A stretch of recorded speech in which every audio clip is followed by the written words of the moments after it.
Hello dear students, कैसे हैं आप सभी। आशा करती हूँ आप सब ठीक होंगे, स्वस्थ होंगे, अच्छे होंगे। आईसीटी वर्चुअल क्लासरूम देहरादून में आप सभी का स्वागत करती हूँ।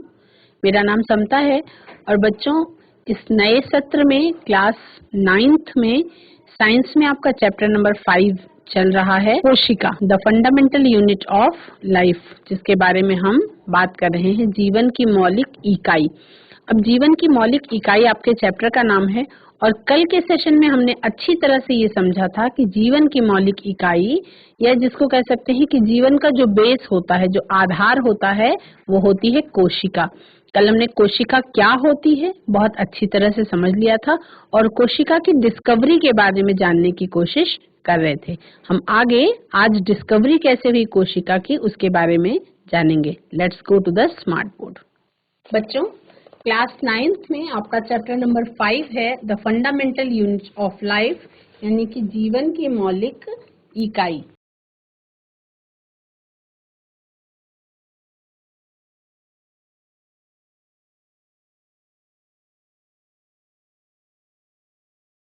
आप सबको पता है, कल के क्लास में आपने जाना था कि जीवन की मौलिक इकाई जो है उसको हम कोशिका कहते हैं, जो सेल कहलाता है।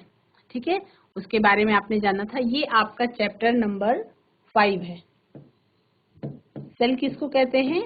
कोशिका को कहते हैं। तो कोशिका हिंदी में कहते हैं इसको। सेल एक लैटिन वर्ड है ना। तो कोशिका सभी जितने भी जीव जंतु हैं, जितनी भी वनस्पतियां हैं, ये सारी की सारी किससे बनी हुई हैं? ये सारी की सारी बनी हुई हैं कोशिका से।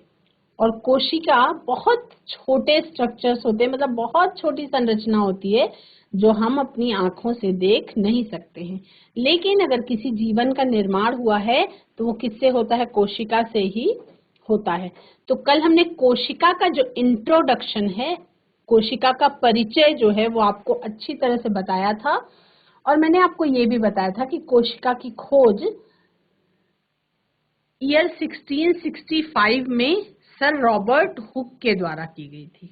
रॉबर्ट हुक नाम के वैज्ञानिक ने एक कोशिका की खोज की थी और वो कोशिका जो थी उसको उन्होंने लैटिन भाषा का सेल शब्द दिया। सेल का मतलब होता है एक स्मॉल रूम या छोटा कमरा। तो कोशिका हिंदी में कहा जाता है और जो उसका ओरिजिनल वर्ड है वो सेल है, और सेल जो है वो एक लैटिन भाषा का शब्द है। तो सेल कैसे बनती है उसके बारे में आपको पता चलेगा। देखो, जब कॉर्क की पतली सी काट का उन्होंने रिसर्च कर रहे थे, वैज्ञानिक थे, तो क्या करते थे? प्रयोग करते रहते थे। तो उन्होंने कॉर्क की पतली काट को जब अपने ही बनाए हुए सूक्ष्मदर्शी में देखा तो उन्हें छोटे छोटे कमरे जैसी संरचना दिखाई पड़ी। और ये कमरे जैसी संरचना उनको ऐसे लग रही थी जैसे मधुमक्खी के छत्ते हैं। कुछ इस तरीके की संरचना उसको एक दूसरे में जुड़ी हुई, आपस में कुछ इस तरीके की संरचना उनको दिखाई पड़ी जो एक ही साइज में थी। और इस संरचना को उन्होंने क्या बोला? इसी संरचना को उन्होंने सेल का नाम दिया। इनको उन्होंने क्या बोला? एक स्मॉल कंपार्टमेंट। सेल का मतलब होता है स्मॉल रूम, यानी कि छोटा कमरा।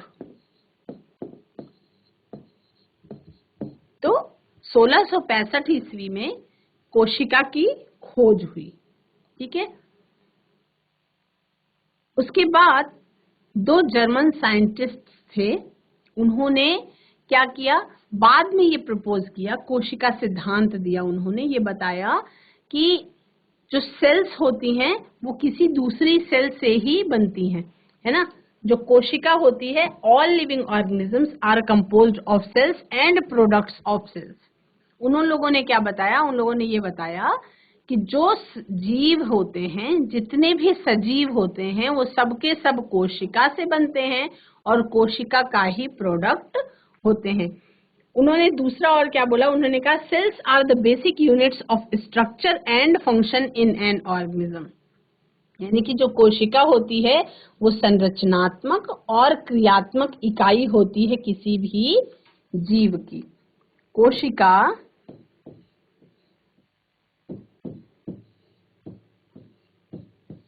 किसी भी सजीव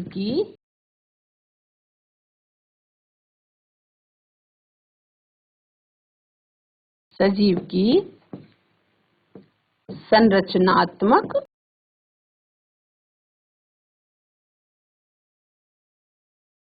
और क्रियात्मक इकाई होती है।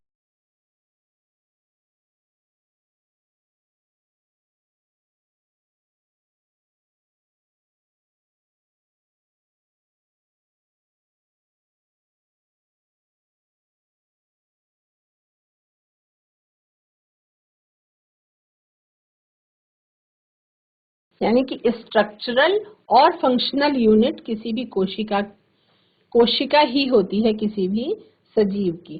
तो ये जो घटना थी जब उन्होंने कॉर्क की स्लाइस में कोशिका का आविष्कार किया, यानी कि कोशिका को खोजा, तो ये देखने में चाहे बहुत छोटी सी घटना लगती हो, लेकिन विज्ञान का जो इतिहास रहा, हिस्ट्री रही जो साइंस की, उसमें ये बहुत ज्यादा इम्पोर्टेंट घटना के रूप में सामने आया। सबसे पहले हुक ने क्या देखा कि सजीवों में अलग अलग चीजें होती हैं। अब इनके लिए अलग अलग यूनिट्स का होना, हर अलग अलग सजीव में अलग अलग यूनिट्स पाई जाती हैं, और उसके लिए उन्होंने सेल शब्द दिया। कौन सा शब्द दिया? उन्होंने दिया सेल शब्द। और सेल का मतलब होता है एक छोटा सा कमरा, है ना। तो यदि अगर उसको हम कैसे, उन्होंने बताया ना, पर हम उसको कैसे मानेंगे, उसके लिए हमें कुछ एक्टिविटीज करनी होंगी। कुछ एक्टिविटीज करेंगे। हम कैसे जाने कि जो रॉबर्ट हुक कह रहे थे, पहले तो ये वैज्ञानिक थे रॉबर्ट हुक। 1635 ईस्वी में इनका जन्म हुआ था और 1703 तक ये थे। और इन्होंने the term cell was introduced by Robert Hooke in 1665। ये जानकारी बच्चे अपनी कॉपी में नोट भी कर सकते हैं। जो सेल शब्द था वो किसने इंट्रोड्यूस किया था, किसने ये सबसे पहले इसका इस्तेमाल किया था? उनका नाम था रॉबर्ट हुक। यानी रॉबर्ट हुक नाम के वैज्ञानिक ने सेल शब्द दिया था। उन्होंने क्या ऑब्जर्व करने के बाद सेल शब्द दिया था? After observing the cellular structure of cork. Cork क्या होता है? एक ऐसा पदार्थ जो आपका पेड़ की छाल से मिलता है। A substance obtained from the bark of a tree. यानी कि पेड़ की छाल से एक सब्सटेंस मिलता है जिसको हम कॉर्क कहते हैं। कॉर्क में उन्होंने सेलुलर स्ट्रक्चर को सबसे पहले देखा। वो क्या देखा उन्होंने? While examining a thin slice of cork under a compound microscope, उन्होंने एक पतली काट को, कॉर्क की एक पतली काट को जब माइक्रोस्कोप के नीचे देखा तो उन्होंने क्या देखा? Hook observed many small compartments. उन्होंने छोटे छोटे कमरों के जैसी संरचना देखी माइक्रोस्कोप के नीचे, जो कैसी दिखाई पड़ती थी? रिजेंबलिंग हनी कॉम्स, जो मधुमक्खी के छत्ते जैसी दिखाई पड़ती थी। उन्होंने ऐसी संरचना देखी जो मधुमक्खी के छत्ते जैसी दिखाई पड़ती थी। और उन्हीं मधुमक्खी के छत्ते जैसी संरचना में जो कमरों के जैसी संरचना थी, उन छोटे छोटे कमरों को, उन छोटे छोटे कंपार्टमेंट्स को उन्होंने क्या शब्द दिया? उन्होंने सेल शब्द दिया।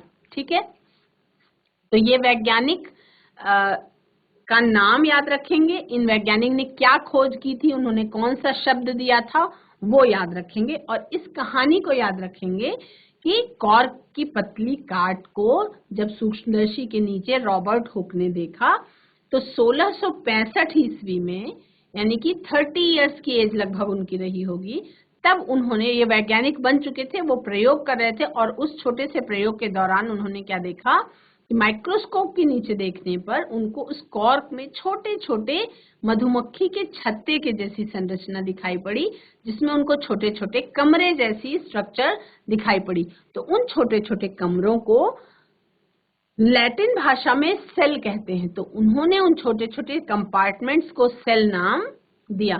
तो अगर हम ये पूछें, अगर कहीं ये सवाल आता है कि कोशिका की खोज किसने की थी, तो रॉबर्ट हुक। कोशिका शब्द, सेल शब्द जो है वो रॉबर्ट हुक ने दिया था, और सबसे पहले उन्होंने ही सेलुलर स्ट्रक्चर को देखा था। तो इसलिए रॉबर्ट हुक का नाम आपको याद रखना है। दूसरे हैं वैज्ञानिक, इन वैज्ञानिकों का नाम आपको याद करना है बटो, इसको अपनी कॉपी में नोट करेंगे। Robert brown. रॉबर्ट ब्राउन जो हैं ये वैज्ञानिक हैं, जब कोशिका की खोज हो चुकी थी उसके बाद कोशिका के अंदर पाए जाने वाले और अंगकों की जब खोज हो रही थी, क्योंकि एक्सपेरिमेंट्स निरंतर साइंस में चलते रहते हैं, तो 1831 में यानी लगभग 1665 के बाद 1831 में रॉबर्ट ब्राउन ने कोशिका के अंदर पाए जाने वाले केंद्रक की खोज की। उन्होंने डिस्कवर किया the presence of nucleus in the centre of a plant cell. उन्होंने एक पौधे की कोशिका में ये देखा कि उसके केंद्र में एक केंद्रक पाया जाता है। तो केंद्र में पाया जाता है इसलिए उसको हम हिंदी में केंद्रक कहते हैं और इंग्लिश में उसको हम न्यूक्लियस कहते हैं। तो रॉबर्ट ब्राउन ने क्या किया था? केंद्रक की खोज की थी। केंद्रक खोज की थी किसने? रॉबर्ट ब्राउन ने। फिर ये वैज्ञानिक आपके सामने आते हैं। एक वैज्ञानिक थे, उनका नाम था थियोडोर श्वान और दूसरे वैज्ञानिक का नाम था मैथियास श्लाइडेन। तो जिसको हम श्लाइडेन और श्वान थ्योरी के नाम से भी जानते हैं, ये आप बड़ी क्लासेस में पढ़ेंगे। केवल इन दोनों वैज्ञानिकों के नाम जान लेंगे। इन्होंने बताया क्या? इन्होंने ये बताया 1838 में कि मैथियास श्लाइडेन जो थे वो जर्मन फिजियोलॉजिस्ट थे। उन्होंने क्या डिस्कवर किया कि जितने भी पौधे हैं, जितने भी पौधों के ऊतक हैं, प्लांट टिश्यूज हैं, वो सारे के सारे कोशिकाओं से मिलकर के बने हुए हैं। उन्होंने क्या क्या डिस्कवर किया? उन्होंने डिस्कवर किया, श्लाइडेन ने, कि पौधों के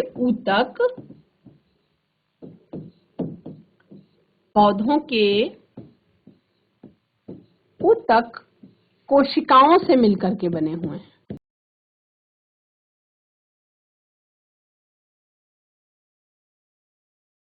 कोशिकाओं से मिलकर बने हैं। ये किसने बताया? ये बताया थियोडोर। मिलकर बनते हैं, ठीक है। और फिर उन्होंने ये बोला कि cells are the fundamental units of all plants. उन्होंने पौधों के बारे में बोला कि जो पौधों की कोशिकाएं होती हैं, वो कोशिकाएं उनकी मौलिक इकाई हैं, यानी कि हर पौधा जो है वो कोशिकाओं से मिलकर के बना हुआ है। अगले साल 1838 के बाद 1839 में थियोडोर श्वान ने बताया कि जितने भी जंतु हैं, जितने भी जंतु ऊतक हैं, वो भी कोशिका से ही बने हुए हैं। उन्होंने क्या रिसर्च की? तो क्या उन्होंने एक्सपेरिमेंट किया? उन्होंने कहा कि जंतुओं के जो ऊतक हैं वो भी कोशिकाओं से मिलकर के बने हुए हैं।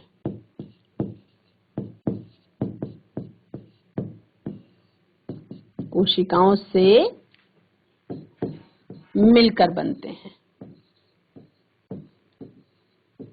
यानी कि अलग अलग दो वैज्ञानिकों ने एक खोज की, तो ये पता चला कि जितनी भी वनस्पतियां हैं या जितने भी जंतुओं के ऊतक हैं और प्लांट्स के टिश्यूज हैं, एनिमल टिश्यूज हैं, वो सब के सब किससे मिलकर के बने हुए हैं?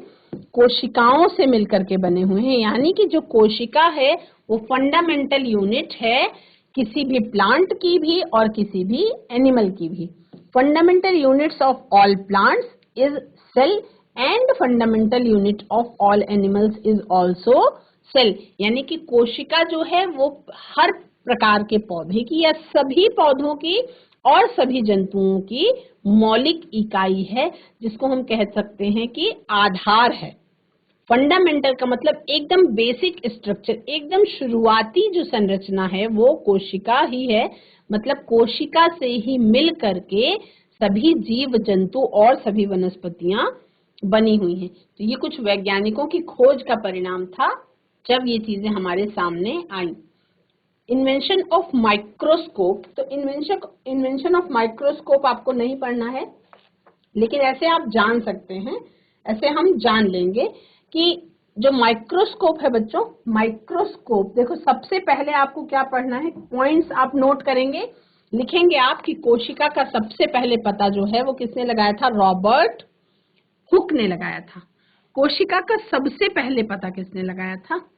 वो लगाया था रॉबर्ट हुक ने। देखो, माइक्रोस्कोप के इन्वेंशन को इसलिए आपको जानना जरूरी है कि माइक्रोस्कोप का इन्वेंशन कैसे हुआ, कैसे उसका आविष्कार हुआ। तो सेल्स जो होती हैं वो बहुत स्मॉल लिविंग एंटाइटीज होती हैं, यानी बहुत छोटी सजीव संरचनाएं हैं जिनको आप that are not visible to the naked eyes, उन्हें आप नंगी आंखों से नहीं देख सकते हैं। तो इसलिए माइक्रोस्कोप का इन्वेंशन करने की जरूरत पड़ी। तो डिस्कवरी ऑफ सेल्स में माइक्रोस्कोप का एक बहुत बड़ा की रोल है। अगर माइक्रोस्कोप नहीं आता, माइक्रोस्कोप की खोज नहीं होती, तो सेल्स की खोज हो ही नहीं सकती थी, क्योंकि कोशिकाएं जो है वो आपको आंखों से दिखाई नहीं पड़ती थी। तो कोशिकाओं को देखने के लिए आपको माइक्रोस्कोप की जरूरत पड़ती है। तो सबसे पहला सिंपल माइक्रोस्कोप ये कंस्ट्रक्ट किया गया था एक वैज्ञानिक के द्वारा। उनका नाम था एंटोनी वॉन ल्यूवेनहॉक। क्या नाम था? एंटोनी वॉन ल्यूवेनहॉक, ये एक वैज्ञानिक का नाम है। इन्होंने सबसे पहले एक माइक्रोस्कोप की, सूक्ष्मदर्शी की खोज की। ये क्या करता था कि जो भी चीज आप उसके नीचे देखेंगे वो 200 गुना बड़ी दिखाई पड़ती थी, है ना। तो एंटोनी वॉन ल्यूवेनहॉक ने भी कोशिकाओं की खोज में महत्वपूर्ण योगदान दिया था। अब एंटोनी वॉन ल्यूवेनहॉक और रॉबर्ट हुक और एंटोनी वॉन ल्यूवेनहॉक, ये दोनों वैज्ञानिक जो है ये लगभग एक ही टाइम के वैज्ञानिक, मतलब एक ही समय में दोनों लोग मिले, है ना। तो उन्होंने क्या किया? रॉबर्ट हुक ने एक कंपाउंड माइक्रोस्कोप बनाया। रॉबर्ट हुक ने क्या बनाया? एक इन्होंने सिंपल माइक्रोस्कोप बनाया और रॉबर्ट हुक ने एक कंपाउंड माइक्रोस्कोप बनाया जिसमें 2 लेंसेज लगे थे। पहला वाला जो माइक्रोस्कोप था उसमें केवल एक लेंस लगा था, लेकिन जो रॉबर्ट हुक ने बनाया उसमें 2 लेंस लगे थे। तो उन्होंने ही developed the compound microscope using 2 lenses. 2 lenses लगाए उसमें। क्यों? ताकि उसकी जो किसी भी चीज को बड़ा करने की पावर है, मैग्नीफाइंग पावर जिसको कहते हैं, मैग्नीफाइंग पावर, वो बढ़ जाए। तो उन्होंने एग्जामिन किया a thin slice of cork under it and observed tiny box-like compartments that he named cells. किसने ये काम किया? ये काम किया रॉबर्ट हुक ने। और रॉबर्ट हुक ने इस तरीके का एक सूक्ष्मदर्शी बनाया जिसको हम कंपाउंड माइक्रोस्कोप कहते हैं। उसमें इन्होंने दो लगाए लेंसेज, कंपाउंड माइक्रोस्कोप। लेकिन ये माइक्रोस्कोप बनाया इन्होंने खुद ही, है ना। तो कंपाउंड माइक्रोस्कोप दिखने में कुछ उस जमाने का माइक्रोस्कोप दिखने में कुछ ऐसा था। यहाँ पे लेंस और एक ऊपर की तरफ लेंस, 2 लेंसेज का इन्होंने इस्तेमाल किया। तो और उन्होंने क्या चीज देखी? उन्होंने ऐसे thin slice of cork as observed under microscope, microscope के नीचे उन्होंने जो कॉर्क की पतली काट देखी,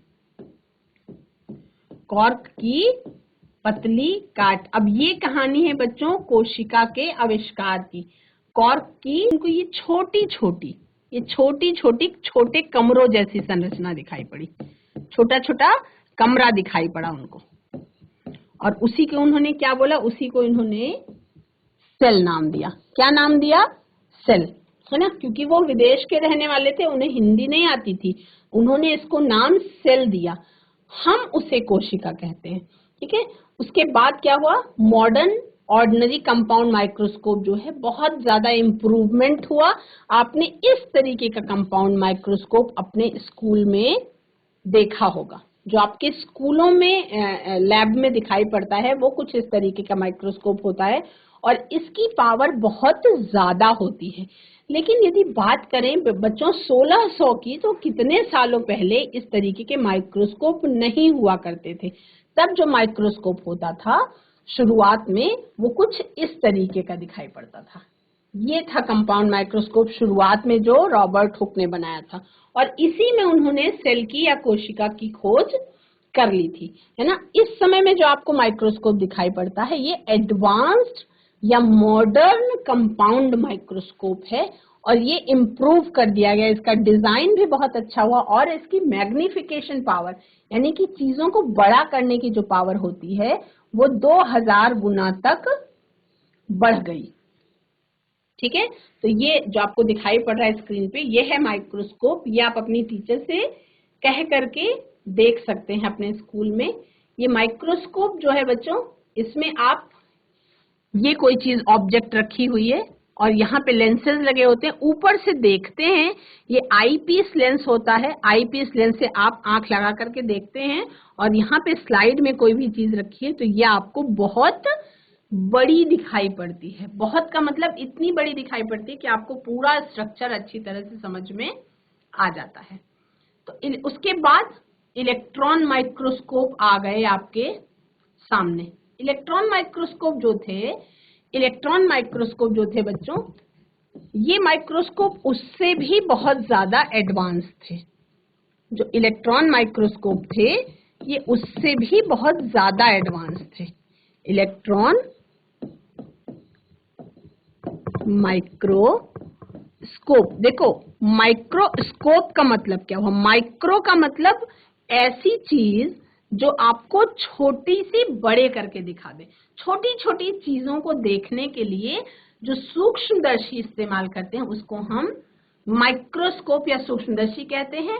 और पहले आया सिंपल माइक्रोस्कोप, पहले साधारण सूक्ष्मदर्शी आया, उसके बाद आपका संयुक्त सूक्ष्मदर्शी आया जिसमें दो लेंसेज को संयुक्त करके उस सूक्ष्मदर्शी को बनाया गया। और उसके बाद एडवांस्ड कंपाउंड माइक्रोस्कोप आ गया और बाद में इलेक्ट्रॉन माइक्रोस्कोप भी आ गया। आप सबको पता है कि विज्ञान में रोज नित नए आविष्कार होते रहते हैं और जो चीजें बनती हैं उससे भी एडवांस चीजें बनती रहती हैं। आप अपने बचपन से लेकर के क्लास 9th के बच्चे हैं तो क्या जो क्लास 9th में बच्चे हैं उनके बचपन में डिजिटल कैमरा था, उनके बचपन में डिजिटल कैमरा आ गया था और जो रोल वाले कैमरे थे वो भी चल रहे थे, तब डिजिटल कैमरे का आविष्कार हुआ था। आज के समय में देखो आपको रोल वाला कैमरा दिखाई नहीं पड़ता है। रोल जिसमें रोल लगती थी, फोटो खींची जाती थी, उसके बाद वो स्टूडियो में धुली जाती थी रोल्स, तब जाकर के फोटो बनती थी। उसके बाद धीरे धीरे फैशन आउट हो गया। फैशन आउट होने का मतलब ये है बच्चों कि नया आविष्कार जैसे जैसे होता जाता है तो पुरानी चीजों को वो आउट हो जाती हैं, दैनिक जीवन से आपके खत्म हो जाती है। फोटोज अभी भी खींची जाती हैं लेकिन रोल वाले कैमरे में अब फोटोज न खींची जाती हैं, न रोल बिकते हैं, न उस तरीके के कैमरे बिकते हैं। मतलब क्या हुआ कि क्या हो गया? एडवांसमेंट हो गया। तो इसी तरह से जब सूक्ष्मदर्शी का आविष्कार हो रहा था तो बहुत लंबे लंबे समय के बाद हुआ आविष्कार, लेकिन फिर भी चीजें चेंज होती चली गई। तो इलेक्ट्रॉन माइक्रोस्कोप क्या है? Use beams of electron. ये क्या करते हैं? इलेक्ट्रॉन माइक्रोस्कोप में इलेक्ट्रॉन की किरणों का इस्तेमाल किया जाता है जो मैग्नेट से बेंट कर दी जाती हैं और इमेजेस को वो मैग्नीफाई कर देती है, यानी कि जो नीचे दिखाई पड़ रही है इमेज उसको वो और बहुत ज्यादा बड़ा करती है। तो उसकी पावर कितनी होती है? वो 200,000 गुना उसकी पावर होती है, यानी कि बहुत ज्यादा स्ट्रॉन्ग होती है ना। तो ये आपने देखा कि अब वैज्ञानिकों के नाम ये आपको याद कर लेने हैं। सभी बच्चे लिखेंगे अपनी कॉपी में। सबसे पहले लिखेंगे कि कोशिका का सबसे पहले पता किसने लगाया था? रॉबर्ट हुक ने लगाया था। कोशिका का सबसे पहले पता जो है वो रॉबर्ट हुक ने लगाया था 1665 में। ठीक है, उन्होंने कोशिका की कॉर्क की पतली काट में उन्होंने जब सूक्ष्मदर्शी की सहायता से देखा तो उन्होंने देखा कि छोटे छोटे कमरों जैसी संरचना दिखाई पड़ रही है आपको। ये कुछ मधुमक्खी के छत्ते जैसी संरचना दिखाई पड़ी और इसको उन्होंने क्या बताया? इसको उन्होंने सेल नाम दिया। तो ये जो इन्होंने देखा कॉर्क की पतली स्लाइस में सेल को देखा, तो ये सेल कैसी थी बच्चों? इन्होंने एक डेड सेल की खोज की थी, एक मृत कोशिका की खोज की थी। मतलब जो पेड़ की छाल होती है तो पेड़ की छाल से जो कॉर्क निकलता है, कॉर्क में जीवन नहीं होता, मतलब वो सजीव नहीं होता, तो उन्होंने किसकी खोज की? उन्होंने एक मृत कोशिका की खोज की। रॉबर्ट हुक ने जो खोज की सेल की, वो कैसी थी? वो डेड सेल थी। उसके बाद एंटोनी वॉन ल्यूवेनहॉक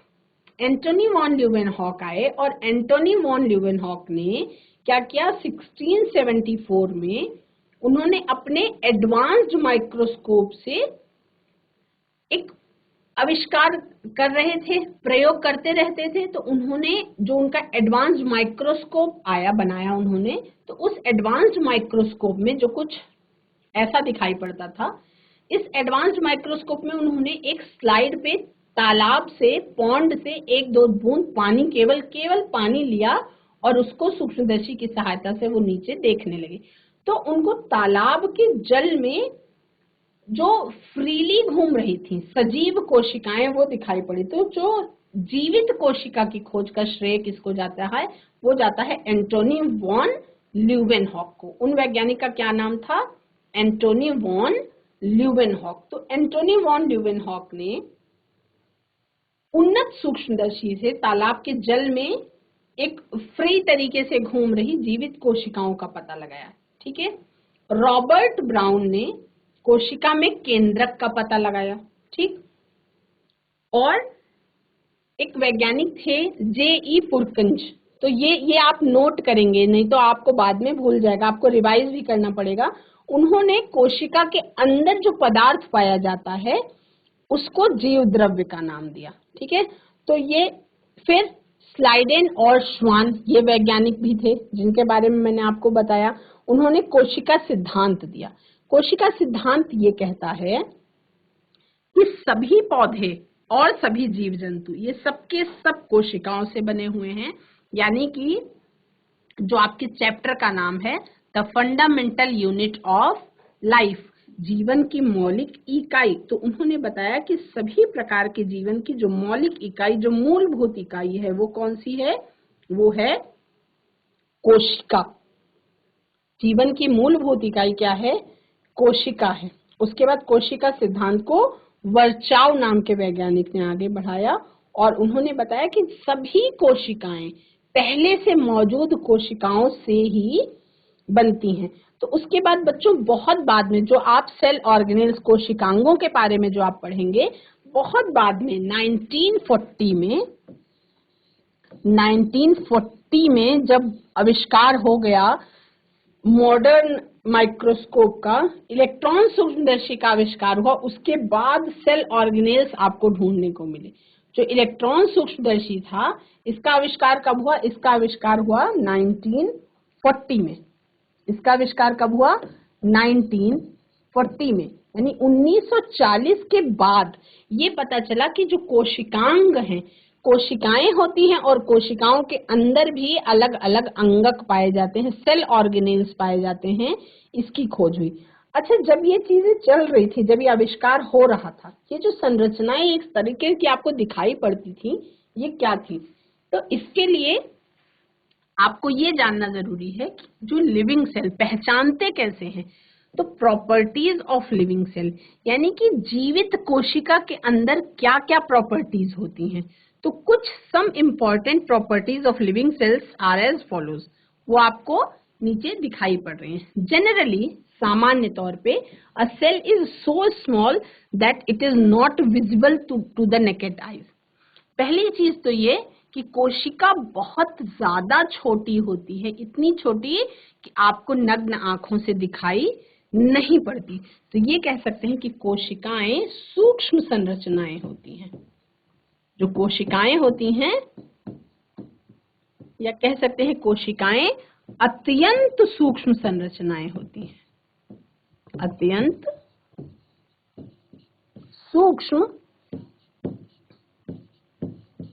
संरचनाएं होती हैं। और सूक्ष्म संरचना होने का मतलब ही है कि वो आपकी आंखों से दिखाई नहीं पड़ेंगी।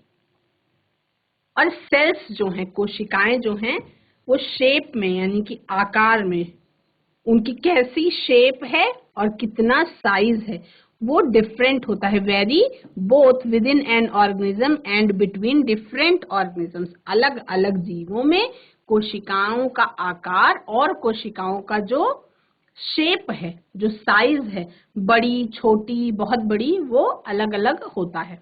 The shape and size of a cell is related to the specific function it performs. अलग अलग कोशिकाओं के अलग अलग काम होते हैं और काम के आधार पर ही उसका आकार और शेप डिसाइड होता है। तो सभी जो लिविंग सेल्स हैं, जो जीवित कोशिकाएं हैं, उनकी कुछ बेसिक प्रॉपर्टीज होती हैं, कुछ आधारभूत लक्षण होते हैं। वो क्या है? रेस्पिरेशन, यानी कि हर कोशिका क्या करती है? श्वसन करती है। हर कोशिका क्या करती है?